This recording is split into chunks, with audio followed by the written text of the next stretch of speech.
Thank you. Thank you so much for having me here. Thank you. It's an honor. Thank you for such a beautiful space that you created, both of you. And thank you to all of you.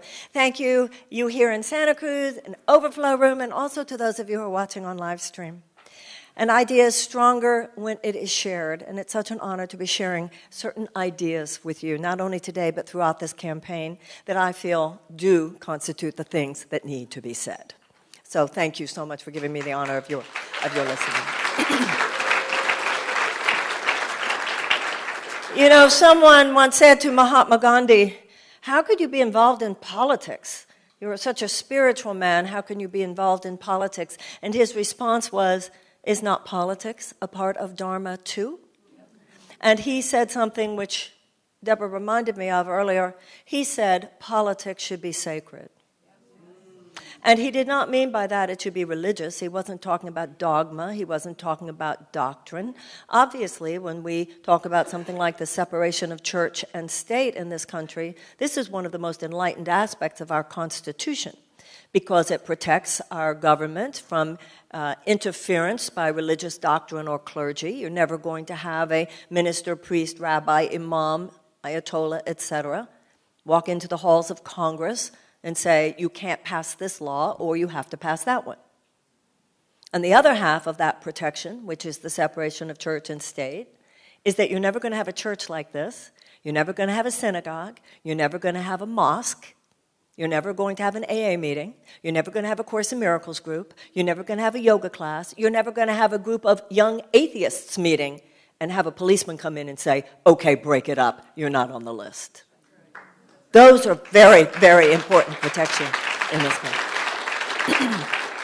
But when our founders established the separation of church and state, they were not trying to suppress the spiritual conversation. If anything, they were trying to protect and liberate it.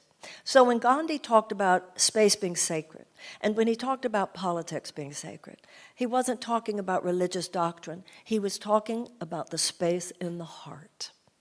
The space we go into in our most quiet hours, the space we go into when we are our most noble, the space we go into when we are our most clear and most conscious.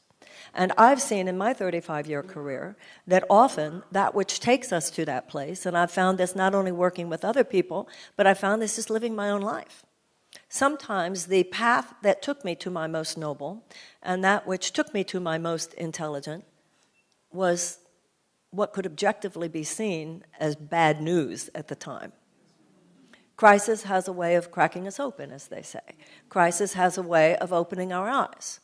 And what I have seen over 35 years is that, mainly because in my career and in the career of many of us here, people don't come to us when things are going well. People don't usually call me up and say, you know, Marianne, things are going so great, I just thought maybe we could talk about it. It's more like, I just got a diagnosis and it is malignant. My child is addicted and it is heroin. My husband or my wife has said they're out of here. My business is going down. And what I have seen being up close and personal with so many people in pain is a very common pattern. And that is within the first 5 minutes, so many ultimately unimportant preoccupations just fall away. All those things we thought were so important 5 minutes ago, 5 minutes later, so clearly don't matter. And then, because those layers of obfuscation and ultimate meaninglessness have fallen away, that's when our most noble and our most intelligent is what comes forth. The doctor told you it's bad news. First you have an emotional reaction, and then your ears are all open. Okay, doctor, what do you suggest we do? And that's how it goes. Because once you move through that initial phase, you're most focused on what the solution can be. But if you go to a doctor to heal you, the doctor can't not give you the bad news. If you had tests done, you expect the doctor to tell you what were the test results. And if the test results were not good, you particularly need the doctor to tell you the truth, because then you need to take that in order to then join with the doctor or whatever healer in terms of your healing options. That, to me, is what political leadership should be. Political leadership should be somebody who tells you what's really going on so that we can discuss this. And especially in a democracy, nothing a political leader could tell you is going on is anything you don't know. But something I've noticed is how often our politicians do not talk to us about what's really going on. And sometimes they don't talk to us about what's really going on because the really going on stuff that's so bad is the system that they're part of. And so we have to talk, ladies and gentlemen, about what's really going on. Because if we do talk about what's really going on, if we talk about what's really happening, then we're Americans. We can get to the inspiration. We can get to the motivation. We can get to the solutions. We can get to the other side. And as a country, we can do what happens as individuals. We can even be better on the other side of this. But we can't become better on the other side of our current crises and our current turbulence by remaining in denial about what's really happening in this country. You have to be honest. Communication, total communication has to be given. Total communication has to be received. We need to do some real looking in the mirror as individuals, and we have to do some real looking in the mirror as a nation if we want to transform our lives. We have to own some things. As individuals or as a nation, we have to ask ourselves, where am I and where am I not who I say I am? Where do I and do I not live the principles on which I purport to stand? Where and where do I not have some shadows that I better look at? Because otherwise they will continue to be like a river of toxicity within all my experience. Where and where do I not have those character defects that I have to look at and own and admit and cop to and atone for and make amends? Where do I have to stop playing victim? Where do I have to stop blaming other people? Where do I have to be clear? Where do I have to be grown up? Where do I have to stop pretending like I'm a child? Where do I have to stand up? Where do I have to rise up? Where do I have to commit to change? Where do I have to envision what I want? Where do I have to be the man or the woman that God made me to be? And when you do that, miracles do happen. And when this country does that, miracles will happen too.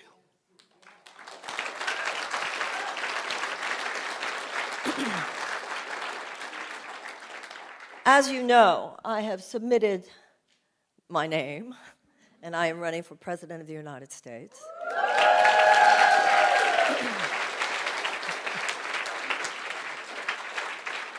And that is because I would like to replace Donald Trump as president in 2020.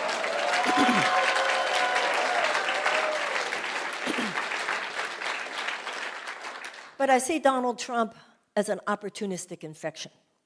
Donald Trump could not have gotten hold of this country had we not had a weakened societal immune system. You know, the body can take an amazing amount of assault and injury and heal, integrate it, and heal from it as long as the immune system is healthy. And our democracy can take an amazing amount of assault and injury too, as long as the immune system is healthy. And every citizen is an immune cell in our body politic. First thing we have to do, I believe, as Americans, is own the fact we allowed this to happen. What is most wrong has been going on for 40 years. For 40 years. And even the stuff that we're so upset about has been happening in somebody's neighborhood. Maybe it wasn't happening in yours, but it was happening in somebody's neighborhood. That's okay. You just see it. You own it. But you stop displacing all the rage onto the symptom. Because let me tell you something, ladies and gentlemen. We have a bigger issue in front of us than just replacing Donald Trump in 2020. If that's all we do, then the same forces that his agenda represents will be back strong in the midterms in 22. They'll be back strong running for the White House in 24. We have to do so much more than just not go over the cliff. We have to get out of the vicinity of the cliff.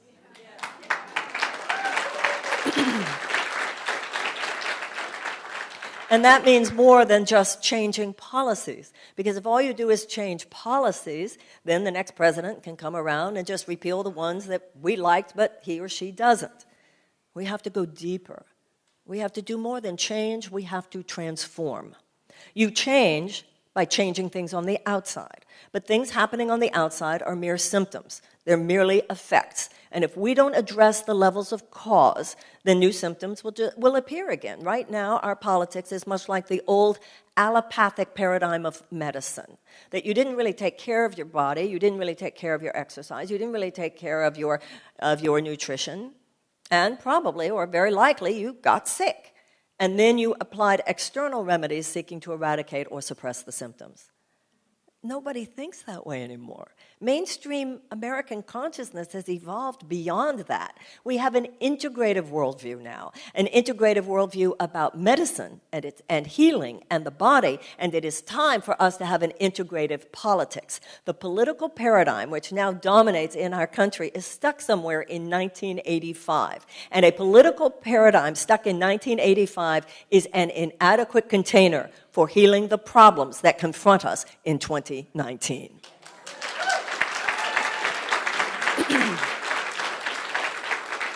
And so we have to look deep at cause. And that's what I'd like you to do with me. We know that we have an immoral agenda that is the agenda of this president. Everybody says that. That's kind of known to many conscious people, most conscious people, including many good people who voted for Donald Trump but are disturbed. The issue, however, is that we have to do more than say, oh, his policies are immoral. We have to talk about what would be moral. Because you see, ladies and gentlemen, the only way we're going to defeat outrageous lies is with some outrageous truth. The only way we're going to defeat outrageous lies is with some outrageous love. You know, when you go to a court of law, you raise your hand, you take an oath. You don't just take an oath to tell the truth. There are a lot of candidates telling the truth. I think they're all telling the truth. We have to do more than tell the truth. We have to tell the whole truth and nothing but the truth. That is what will save this nation.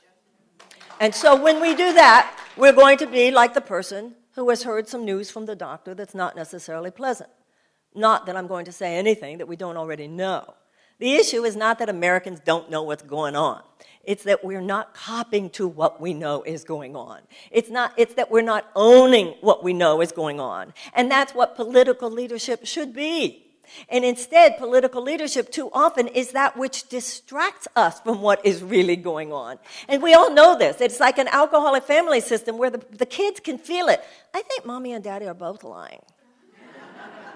Something's not being said here. There's this constant sense that, shouldn't we be talking about this? Shouldn't we be talking about that? There are a lot of things you better believe we should be talking about, ladies and gentlemen, and every American should be very concerned that we're not talking about these things, even in this campaign so far.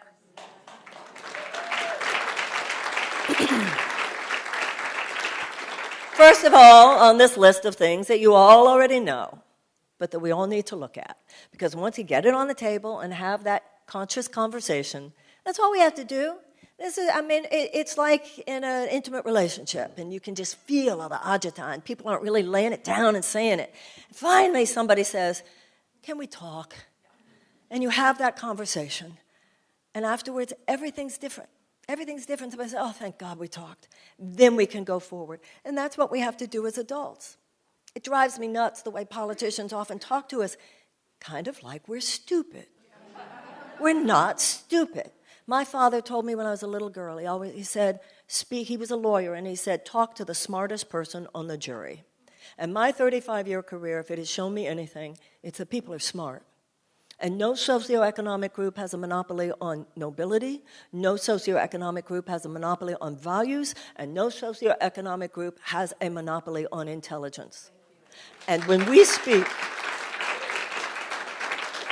and what I have learned is that when you're real with people, they'll be real with you.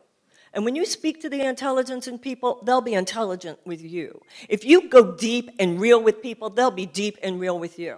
Current politics is such a shallow conversation. It is an inadequate container for the level of deep conversation and deep inquiry and deep energies which must emerge at this time. So you know what I'm doing? I'm doing what Americans do. I'm doing what Americans do when political systems fail to go where we need to go. We, the people, will go there ourselves.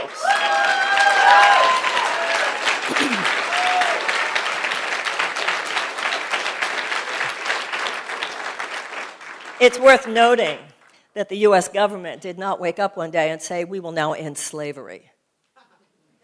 The abolitionist movement arose from early evangelicals and Quakers, religious and spiritual communities, always at the heart of the great social justice movements, thank you. It was the abolitionist movement which represented people rising up and people stepping in. And the US government did not wake up one day and say, let's give women the right to vote, shall we? No, that's not what happened. The women's suffragette movement, the people rose up and the people stepped in.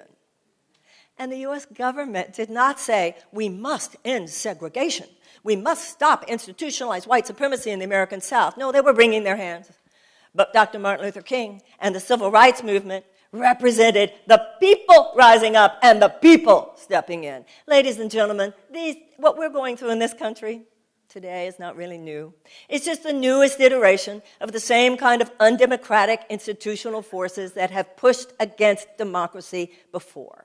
So we're not the first generation to have to deal with this very, very serious crisis in our democracy. We're not the first generation to have to deal with serious and seriously funded and seriously forceful and even to the point of violence, if need be, attack and assault on our democratic foundations. No, we're not the first generation to have to face this. Let's just not be the first one to wimp out on doing what it takes to put this country back on.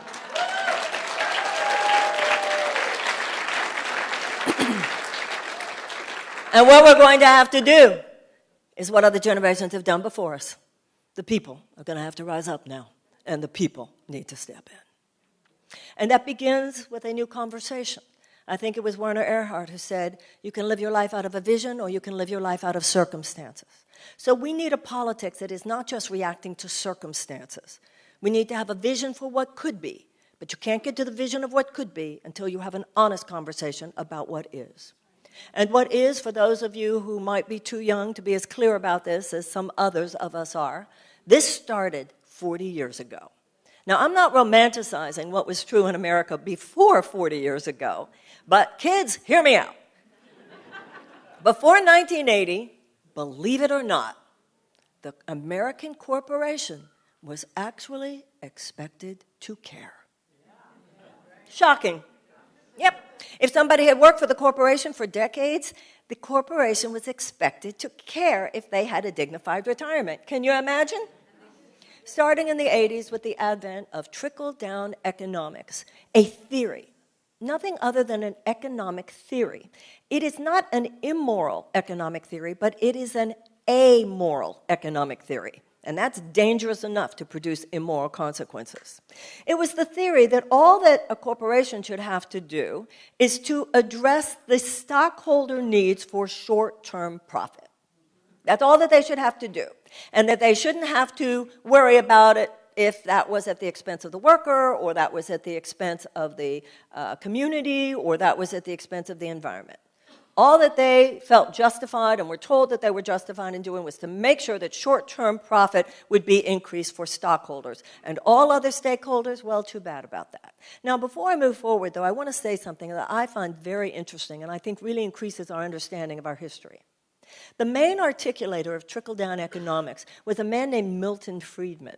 And I myself went around for a long time. It's all Milton Friedman's fault. It's all Milton Friedman's fault. It's all Milton Friedman's fault. In the Chicago school, these guys did that. But actually, I want you to know something that I think the world needs to be clear about. Milton Friedman himself said, but of course, this is only safe if we have a universal basic income. Isn't that interesting? But the people who promulgated the trickle-down economic theory, they left that part out. They left that part out. And the idea that we were all sold on, or many people were sold on, was the idea that stockholders, this small stockholder class, would make so much money, you see. And they would create so many jobs because they would get so much money. And then all that money would trickle down, and it would lift all boats. I think after 40 years, the jury is in. And this not only did not lift all boats, it has left millions and millions and millions of people without even a life vest. In the 1970s, we didn't have this income inequality. We now have the greatest income inequality since 1929. 1% of Americans own more wealth than the bottom 90%. And 40% of Americans live in chronic economic anxiety. Now, ladies and gentlemen, bad public policy produced this. Good public policy will begin a season of repair.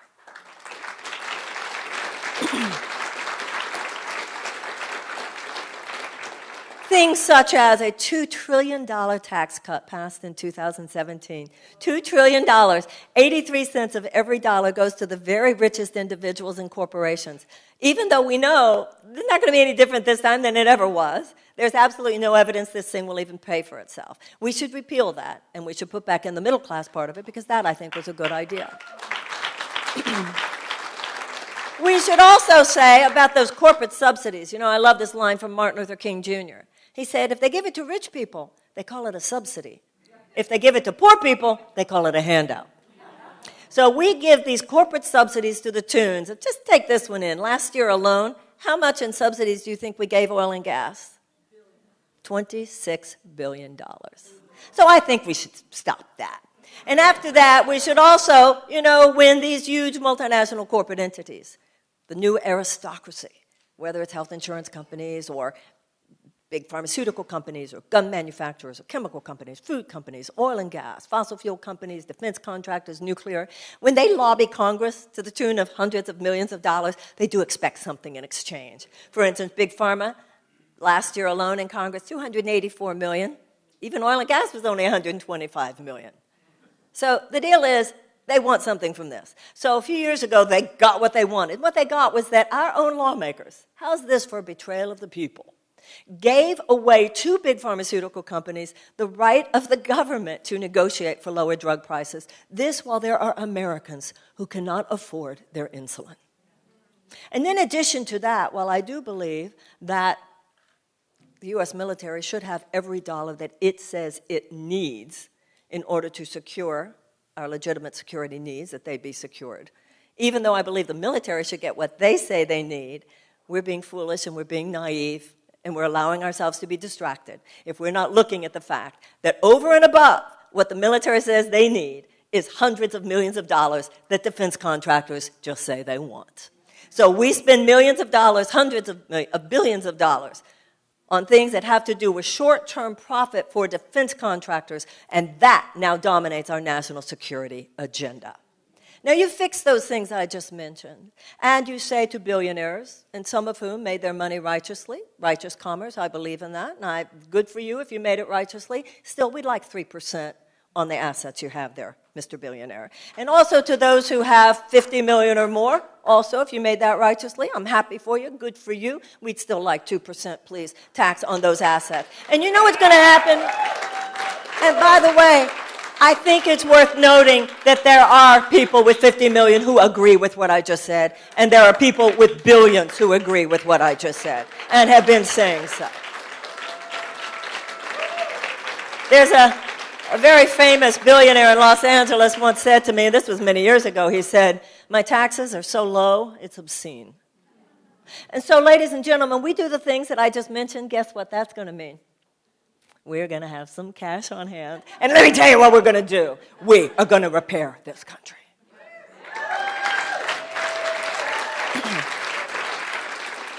First thing we're going to do is what any conscious human being should do. And the women of America should be leading this charge. We are going to rescue the babies.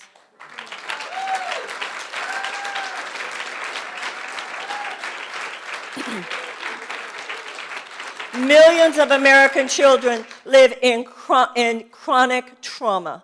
Millions of American children. We have 13 American children who are food insecure. We have millions of American children who go to school every single day and ask the teacher if he or she has some food for them to eat. We have millions of American children who go to school every day in classrooms that do not even have the adequate school supplies with which to teach a child to read. If a child cannot learn to read by the age of 8, the chances of high school graduation are drastically diminished, and the chances of incarceration are drastically increased. Millions of American children live in what we call our domestic war zones, where the violence in their homes and in their communities is so great that psychologists tell us that they're experiencing a level of PTSD. But notice, in a returning veteran from Afghanistan or Iraq, PTSD means post-traumatic syndrome. These children, it's present traumatic syndrome because it is triggered and re-triggered every day. Psychologists tell us that their PTSD is no less severe than that of the returning veteran from Afghanistan or Iraq. We should be rescuing these children no differently than if they were the victims of a natural disaster. But the problem goes in even deeper than that, and that is that you and I as Americans should look very clearly as to why they are not. You see, ladies and gentlemen, they're not old enough to vote. So they're not poker chips. They're not old enough to vote, so they're not a constituency.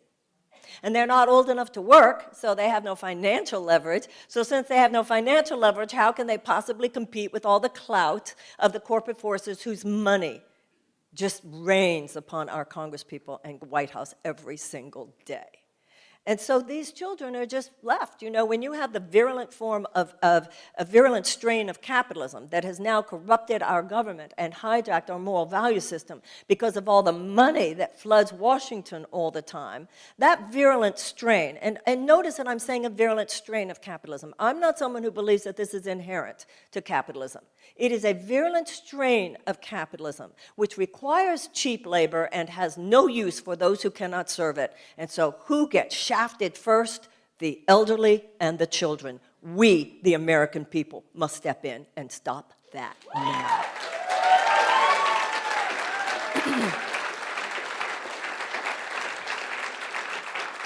That is why I want a Department of Children and Youth, a U.S. Department of Children and Youth. This is more than just education. Obviously, the teachers need to be paid more. Obviously, the class size should be smaller. Obviously, we should remove the high-stakes testing. But it's so much worse than that. Even when we talk about universal preschool, well, of course we should have universal preschool, but we have American children who are traumatized before preschool. We need community wraparound services. We need anti-trauma. We need violent prevention. We need conflict resolution. We need restorative justice. We need food for these children. We need mindfulness in the schools. It is 2019. What are we talking about? We need a massive realignment of investment in the direction of America's children. You know, when I was young, politicians used to always talk about peace and prosperity. And I asked myself several years ago, I wonder why they never use that phrase anymore. I wonder why they don't talk about peace and prosperity. And my first thought was, oh, Marianne, you're just getting older. It's just a cliche phrase. That's why they don't use it. And then I thought to myself, that's not why they don't use it. They don't use that phrase, peace and prosperity, anymore, because that's not the goal anymore. So prosperity, I'll tell you how you have prosperity in this country. I'll tell you how you have an amazing economy 20 years from now. Take better care of your 10-year-olds today. That's how you do it.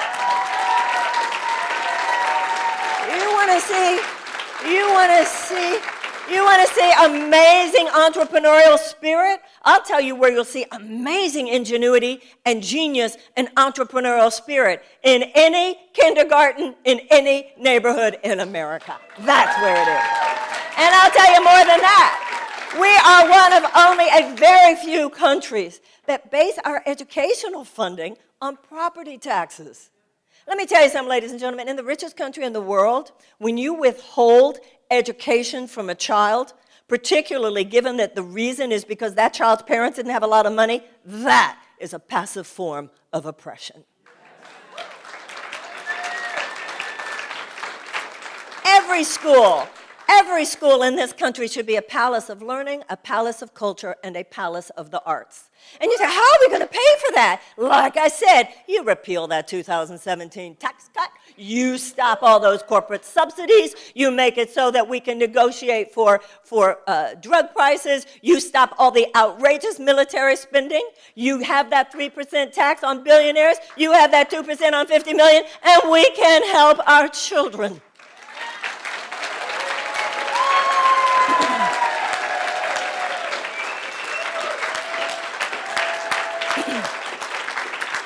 Now, I wish I could say, now we're going to go to a happier subject. But all of them are this intense. And on the other side, we can all get happy. Next thing we have to look at is something which I know everybody here is very aware of. and that is the climate crisis that faces us. And we need, I mean, it seems so quaint now to even talk about re-entering the Paris Accords as though that'll fix it. That's like the little talk about preschool of what needs to be done. So let's just go to the heart of the matter. Let's just cut to the chase and admit what we all in our hearts know. What is necessary now, given what confronts us within 12 years if we do not do this, given the massive possibilities of social collapse, given the massive possibilities of food shortage, given the massive possibility of whole swaths of countries and continents that could become literally uninhabitable within 12 years, where the food literally cannot grow, where the heat is too great, given our need to sequester the carbon, given our need to reforest, given our need to turn from a dirty economy to a clean economy, what we need is nothing less and nothing short of a World War II level mass mobilization to deal with climate change reversal. Now,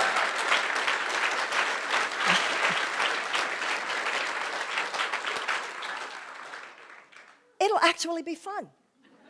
And let me tell you why I say that. Because Americans are hardwired for great things. We're not hardwired for small incremental policy changes. That's not what we're wired for. We're like a big airplane, which when you see it in the sky is like awesome, but when you see it like on the runway, it's this huge clunky piece of metal. Or an amazing sports car, when you see it on a highway, it's like amazing, but when you see it like in just a regular neighborhood, I don't see what's so great. Americans are not tired and weary because we're doing too much. Americans are tired and weary because we're not doing those really important things that we know we were born to do. And so, the kind of mass level of mass mobilization that we will do, and I do not believe that this needs to be posited as a right versus left issue. We need everyone to realize that this is a human survival versus human self-destruction issue. And we need a president who can talk to both sides in such a way that they both understand. She gets it. I'm rich, but she gets it. Or I'm poor, but she gets it. You know, one of the night in my life that still gets a lot of chuckles from an ex-boyfriend that I know. He reminds me every time I see him. He said, "Do you remember the night you woke up as the middle of the night and I didn't know what was wrong with you?" And I said, "What's wrong? What's wrong?" And you were like looking at me, and you looked at me like you had seen a ghost, and you went, "Your taxes are too low."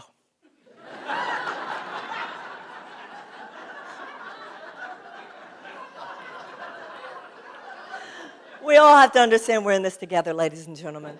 This is an American conversation that we have to have now. And we can have that in relation to the climate change, just as in relation to everything else. I don't feel like I need to go into too much more detail about climate change because I'm aware where I am. We are in California. I don't think this audience needs to be informed by me what is going to happen in the next 12 years if we don't basically do what California is already trying to do.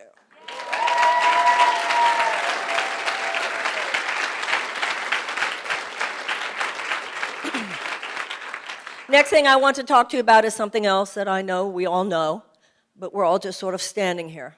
I think a lot of people think Americans are apathetic. I don't think Americans are apathetic. I think behind every person who appears to be apathetic is someone who so passionately cares they just don't know where to go with how much they care. And that is the topic of race in the United States. It is not my experience, it is not my belief, it is not my experience that the average American is a racist. I don't believe this. But what I do believe is that the average American is woefully undereducated on the topic of race. And so if you will allow me to, I'd like to just become your American history teacher here for a couple of minutes. Black people in this audience know everything I'm about to say, but too many white people either heard it but don't remember it or just aren't clear about it. So let me just go over the narrative a little bit, if I may. In 1619, the first slave ships were brought to the United States, and slavery was not abolished in this country until 1865. That's just shy of 250 years of slavery. At the end of slavery, it is estimated that there were 4 to 5 million formerly enslaved people. Now think about this. You were a slave. Now you're not. Where are you supposed to go? What are you supposed to do? How are you supposed to feed your family? So General Tecumseh Sherman promised to every former slave family of 4, 40 acres and a mule. We've all heard the expression. 40 acres and a mule could have meant I can grow my own food, and I can feed my children, and so forth. And for the 12 years during the time when federal troops were stationed in the South to ensure that slavery would not be reinstituted, there were amazing possibilities that came to fruition: black congresspeople, black senators, etc. Once the federal troops left, however, white rage came down with a vengeance, and they passed what were called the Black Code Laws. Black Code Laws were to ensure subpar economic, social, and political opportunities for black people. What then happened, ladies and gentlemen, after 250 years, was another 100 years of institutionalized violence against black people. What do you call Ku Klux Klan if not domestic terrorists?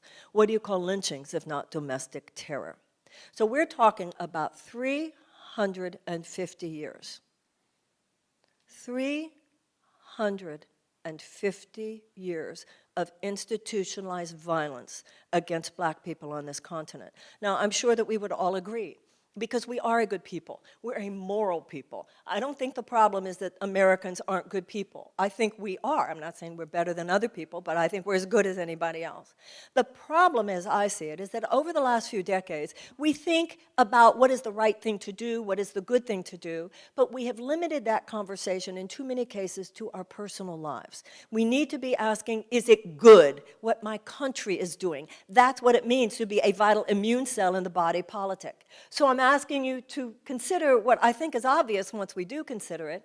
If you have been kicking people to the ground, and I think we would all agree that 350 years of institutionalized violence is certainly kicking people to the ground, you have two moral obligations.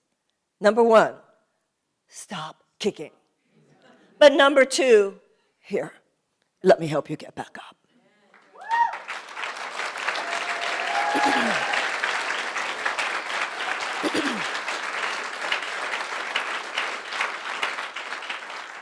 The economic gap between black and white that was obviously there at the end of the Civil War has never been closed. It has now been established that if black families achieved as much wealth as white families, our economy would be $1.5 trillion larger. There have been many efforts on the part of black communities to accumulate wealth that have then been institutionally and legally thwarted by state governments and legal governments. In many ways, we're sliding backwards. In 1964, 100 years after the end of the Civil War, this country passed the Civil Rights Act, which ended segregation. In 1965, the Voting Rights Act, which gave equal access to the polls for all Americans. However, since 2013, the John Roberts-led Supreme Court has been chipping away at the Voting Rights Act, which is why we have all these voter suppression efforts throughout this country. And there are other ways as well in which we've been sliding backwards. Mass incarceration means we're sliding backwards. Racial disparity in criminal sentencing means we're sliding backwards. There are so many ways. Ladies and gentlemen, this is what I submit to you as a candidate. We don't need another study. We don't need more evidence. We don't need another commission, all of which is code for knock it down the road, knock it down the road, knock it down the road. What we need is to pay reparations for slavery.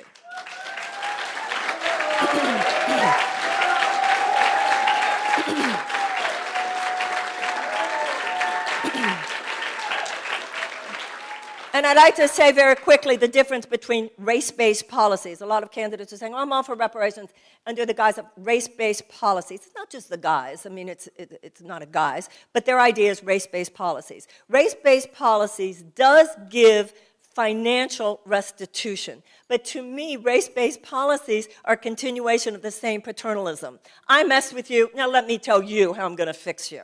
Reparations are something different altogether. Reparations carry moral force because reparations include an inherent mea culpa, an inherent acknowledgement of a wrong that has been done, a debt that is owed, and the willingness on the part of a people to pay that debt. Germany has paid $89 billion to Jewish organizations since World War II. That doesn't mean the Holocaust didn't happen, but paying reparations has gone far towards establishing reconciliation between Germany and the Jews of Europe. Also, here in California, when Franklin Roosevelt, the Japanese internment camps, in 1988, Ronald Reagan signed the American Civil Liberties Act, whereby All the surviving prisoners from the Japanese internment camps were paid between $20,000 and $22,000. The plan that I submit, my plan of reparations, is that the United States government pay between $200 and $500 billion to be dispersed over a period of 20 years. It would be dispersed through the auspices of a reparations council, people who are themselves descendants from American slaves, themselves leaders in academia, in politics, in culture, and so forth. And the stipulation, the requirement on the part of the U.S. government, is that this money is to be dispersed for purposes of economic and educational renewal. And I'd like to remind you, before we leave the topic, ladies and gentlemen, that this will not be a debit. This will be an asset. This will be an economic stimulus. And in addition to being an economic stimulus, you and I will be a generation known for having shown up and done the next thing that really needed to be done to solve this.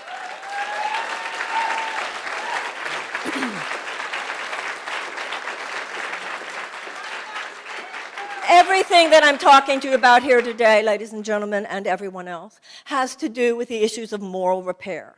The reason we need to deal with reparations, in my mind, is because it is a basic spiritual principle that you cannot have the future you want if you're not willing to clean up the past. That's why Catholics go to confession. That's why the holiest day of the Jewish New Year is Yom Kippur, the Day of Atonement.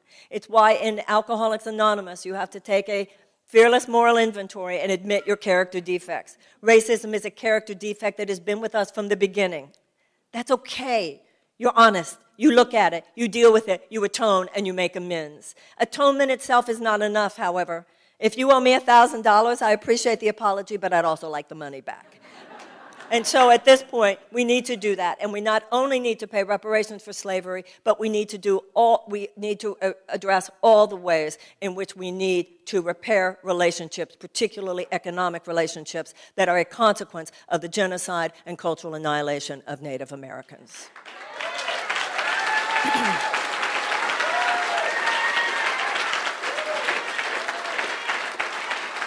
One more issue, and then we can get to the happy part.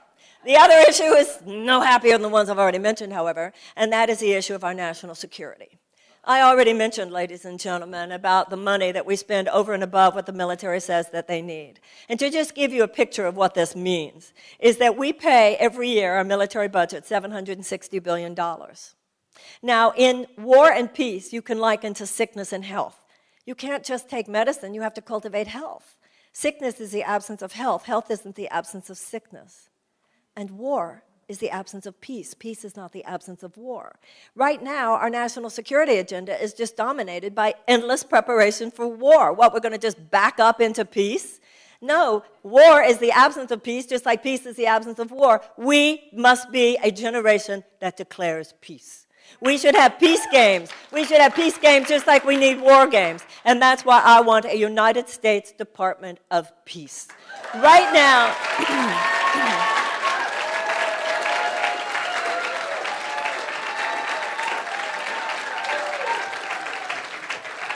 Right now, we have a $760 billion military budget and a $40 billion State Department budget. State Department is diplomacy and development and mediation. And within that, we have a $17 billion USAID, which is long-term development and humanitarian assistance. And then also as part of that $40 billion, we have less than $1 billion that goes to the peace-building agencies. Every American needs to know what peace-building is because it has such relevance domestically and internationally. These are the four statistics, ladies and gentlemen, the four factors which statistically prove that when these things are present, peace is increased and conflict is decreased. And it's not going to surprise anybody here. Number one, expansion of economic opportunities for women. Number two, expansion of educational opportunities for children. Number three, reduction of violence against women. And number four, amelioration of unnecessary human suffering.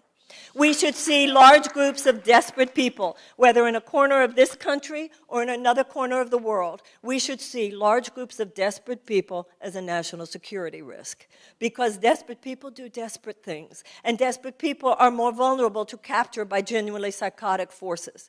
We must wage peace, not just endlessly prepare for war, but we have to look at how corrupt and how rotten this whole thing is. Why don't we do it already? Because there are no corporate profits to be made from waging peace. And there are so many corporate profits to be made from endless preparation for war. And what does it say to you?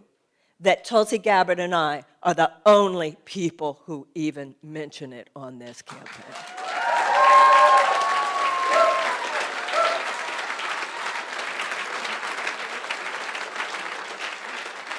General Eisenhower, later President Eisenhower, left the presidency and in his farewell address talked about the military-industrial complex. And that's all that we're talking about here. I don't think any person should live only for themselves, and I don't believe that any generation should live only for itself. So everything that I've talked to you about today, everything that I've talked to you about, the things that to me are the pillars of moral repair and moral policy alignment, they seem outrageous. They seem radical. That's how divergent we are from the goodness in our hearts. Everything I said to you should be common sense. Everything I said is only radical in the sense that democracy is radical, and only radical in the sense that love is radical. And of course, the system in which such policies are entrenched would call me wacky, crazy crystal lady to make sure you don't take me seriously.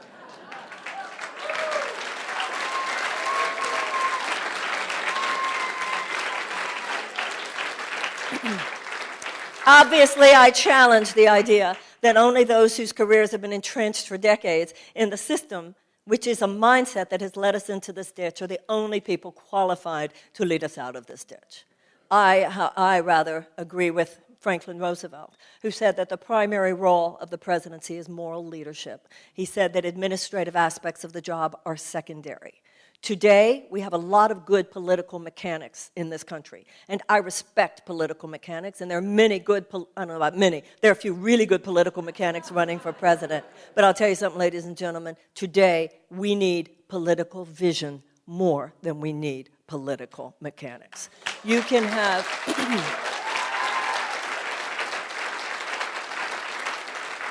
You can have the greatest car mechanic in the world, but the greatest car mechanic doesn't necessarily know what road should I be taking to Cincinnati.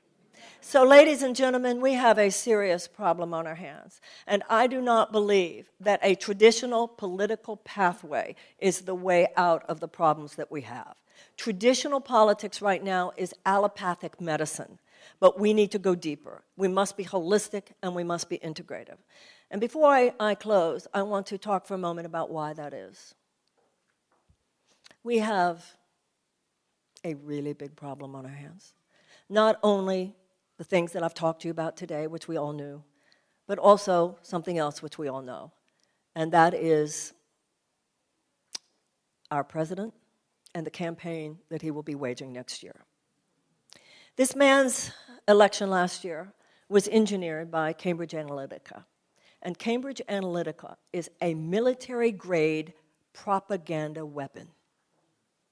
It was developed for warfare, and it rests on a level of data mining, much of which is taken from shadow data elements, that goes so deep and has such a capacity to dismantle reason, such a capacity to trigger, and such a capacity to manipulate, that regular intellectual argument, analysis, and emotional persuasion that form the core of the traditional political arguments becomes almost helpless in front of it.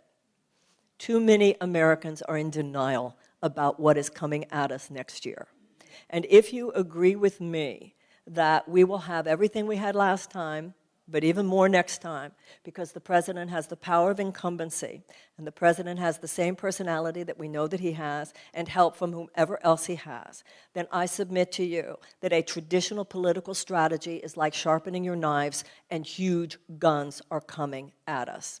Ladies and gentlemen, the level of manipulated and designed fear mechanisms that those forces represent have the power to dismantle reason. That level of fear overrides reason, and only one thing overrides fear, and that is love. So when I said,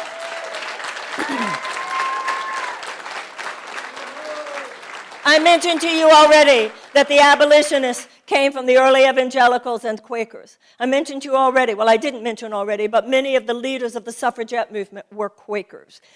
Obviously, Dr. King was a Baptist preacher. The civil rights movement emerged from the Southern Christian Leadership Conference.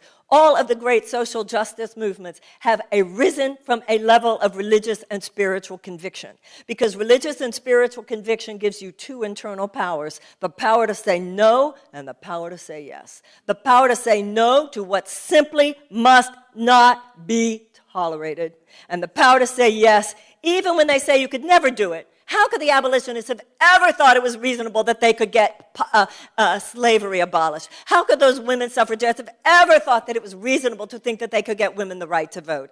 And how, after 100 years, would people in the civil rights movement have ever thought that it was reasonable to consider the fact that they could dismantle segregation? This has nothing to do with reason. This has to do with standing for what is right. And when you stand with conviction for what is right, that conviction becomes a force multiplier. Many more people love in this country than hate. I'm not worried about that. Many more people love than hate in this country and in this world.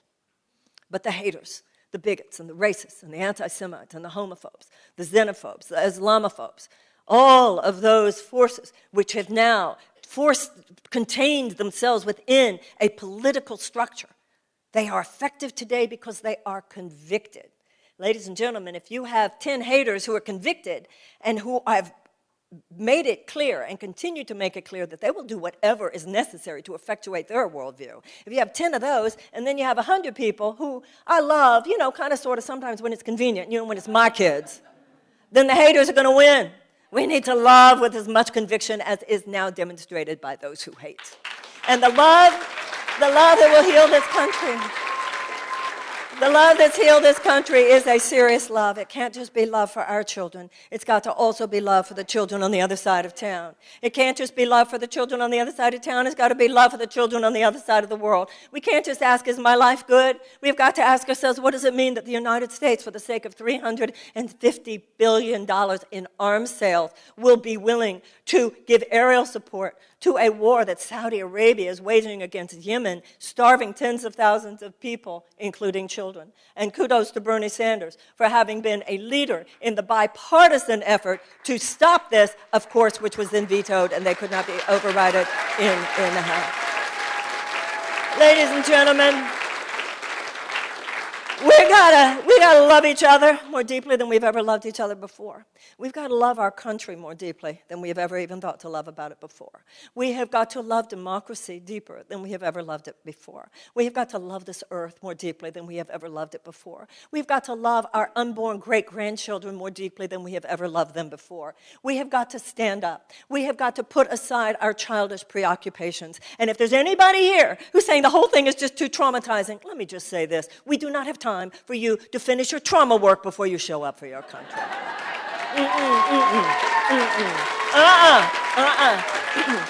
You think those people who walked across the bridge in Selma were not traumatized? They didn't know if they were going to send the dogs out. They didn't know if they were going to send the hoses out. They didn't know if they were going to send the bullets. What about those women suffragettes who, when they were thrown in prison for nothing other than marching for the right of women to vote, the conditions in the prison were so awful that they went on a hunger strike, at which point the administration of the prison sent men into their cells to force these metal contraptions on their throats to force them to eat. You think they weren't tense? You think they weren't anxious? Let me tell you something. We need to reclaim the revolutionary fervor and passion that other generations have shown.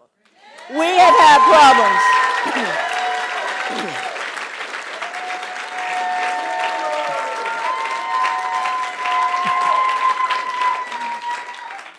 We have had problems in this country before, and I think that I've been clear about that today. And we have problems in this country now. I've been clear about that as well. But we must identify the problems. But in terms of our historical narrative, let us identify with the problem solvers. Let this not be a generation about which it will one day be said, they really did allow the whole thing to fall apart on their watch. Let that not happen. Let's rise up. Let us be fooled by no one. Let us determine our own course, not the course that any institution, even a political institution, would tell us is the course that we must take. Let us instead revisit our mission statement. Let us revisit the principles of our Declaration of Independence. Not only that all men are created equal, not only that God gave all men the inalienable rights of life and of liberty and the pursuit of happiness, but also let's also remember the two that go after that. Number one, governments are instituted to secure those rights. And this really final juicy one, when the government's not doing its job, it is the right of the people to alter it or to abolish it. Now, ladies and gentlemen, that's simply the American thing to remember. I am certainly not suggesting that we abolish it, but I am suggesting that we alter it. And there is no gatekeeper class. There is no gatekeeper class mentioned in our Constitution, whether political or media. The power in the United States was given by the founders with startling relevance and modernity to the people of the United States. But if it's not in your heart, it's not in your hands. If those principles just become inscribed on marble walls somewhere, or under parchment, written on parchment under glass somewhere, but no longer alive in our hearts, then they become dead. And when that happens, when principles are basically no longer alive because they're not alive in us, you know what happens to us? We become a generation very easy to play. We've been played. We've been fooled. Let's not do it anymore. Thank you very much. Thank you. Thank you. Thank you. Thank you, thank you, thank you. Thank you so much. Thank you. Thank you.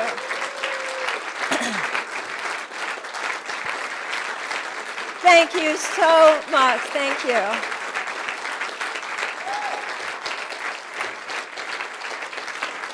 Thank you so much. You know, I appreciate that. And when we began talking today, I talked about how we had to be honest with ourselves about how things are in order to get to that which could be. And so when Deborah spoke this morning so eloquently, she talked about grounding ourselves so that when we leave here, we could become conduits for making real the things about which we speak. And that's what's most important. We're not here to just elevate the conversation. We're here to elevate the country. We're not here to just change the conversation. Let us be here to change the country. Because what the abolitionists knew was that in some realm as yet unseen, there was a world in which slavery did not exist. In some realm as yet unseen, the suffragettes knew that there was a place in which women had full empowerment. And the civil rights workers knew that in a place as yet unseen, segregation no longer existed. So let us leave here when we leave here today, holding in our hearts and in our minds, not only in our hearts, not only in our minds, but also in the very cells of our being so that we might give it form, a world in which the ground has been healed, the air has been healed, the waters have been healed. No contaminants in the water, no carcinogens in the food, no threats to voting rights, economic justice, our children rescued, no unnecessary suffering, the United States having reclaimed moral leadership throughout the world.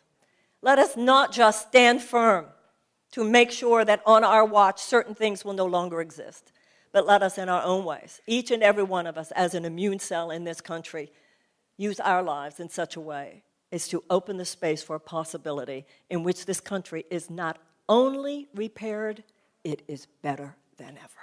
Thank you very much. Thank you so much, everyone. Thank you. Thank you. Thank you. Thank you. Thank you. Thank you.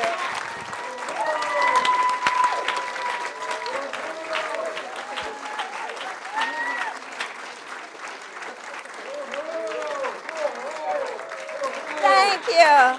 Thank you. Thank you.